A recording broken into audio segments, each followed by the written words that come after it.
we talk about the best comic book movies, why don't we ever bring up The Crow?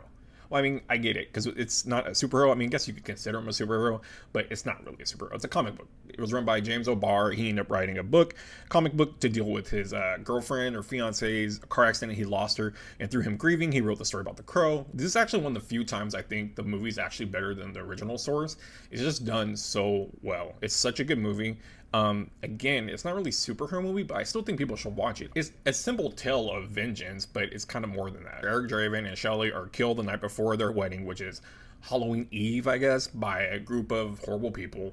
And the Crow ends up waking up Eric Draven to go avenge them. Through this process, there's a lot going on with Eric. Eric's dealing with the mourning of Shelley. There's a lot of flashbacks of how he feels. And it's not just a revenge story. There's a lot of romance actually in this story. And it's weird to think about it being romantic when a guy's running around stabbing people and things like that. And there's explosions, there's action, it's great.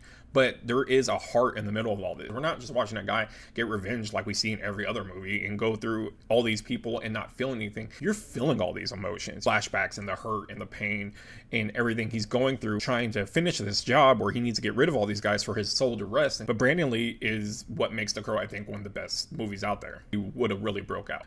He just captivates the character and he does it so well. And it's nothing against James O'Barr's comic, but he just does The Crow better than even it was written. They added some elements into it. It's not too much of changes, but definitely The Crow did not have the personality that Brandon Lee brings to it. There was really cool things going on in the movie that a lot of people inspired from then to now we thought was goofy or weird now that we call people emo. It was a whole different vibe in this movie. It's about emotion. That was emo where it came from. Grunge was really crazy at this time. All the music lines up so well with each scene. And I make these videos because these are my movies that I like. They're my number ones. I can never pick a number one. It's just the way it is. But I do certify it and say, hey, you need to watch this if you haven't seen it. Or if you have watched it, let's talk about how much we love these movies. That's what I'm gonna keep doing with this series. Now it'll be on the YouTube channel where you can watch the full breakdown where I get really deep into scenes and show all kinds of stuff and what it means to me. On here, it's a little different. I'm just giving you kind of cliff notes because the movies are a lot more deeper than this. So again, when you think about comic book movies, think about The Crow if you haven't seen it yet, and then go watch it